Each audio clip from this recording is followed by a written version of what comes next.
Weekend curfew के तीसरे episode का दूसरा दिन। कर्फ्यू के दूसरे दिन सुबह से ही पुलिस की चेकिंग या फिर पेट्रोलिंग से शहर में अफरा तफरी का माहौल रहा है। दो पहियों वाले वाहन और टॉमटॉम ऑटो की दिशा हमेशा आम दिनों की तरह कर्फ्यू के दौरान सड़कों पर रही।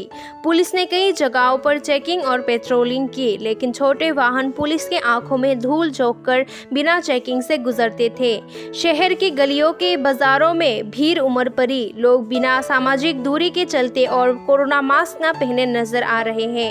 हालांकि इस बारे में पूछे जाने पर पश्चिम थाने की पुलिस ने बताया कि आज सुबह 200 से अधिक वाहन या फिर वाहक को जब्त कर चेक किया गया है। রাস্তাতে আজকে weekend curfew second day Sunday আজকের মুভমেন্ট অনেকটা রেস্ট্রিক্টেড মুভমেন্ট। যেগুলি মুভমেন্ট আপনারা দেখতে পাচ্ছেন এগুলি ইমার্জেন্সি মেডিকেল অফিসার বা যেগুলি এক্সামটেড সেই ক্যাটাগরিতে আছে।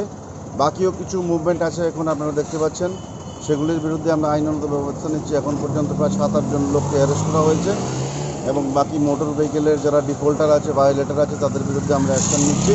তাদেরকে প্রপার ফাইন করা হচ্ছে বা প্রসিকিউশন নেওয়া হচ্ছে তাদের এগেনস্টে।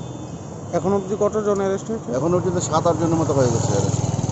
তারা কি কোনো কারণ দেখাতে পারেনি? তারা কারণ দেখাতে পারেনি, সেই কারণে তাদেরকে আমরা অ্যারেস্ট করেছি।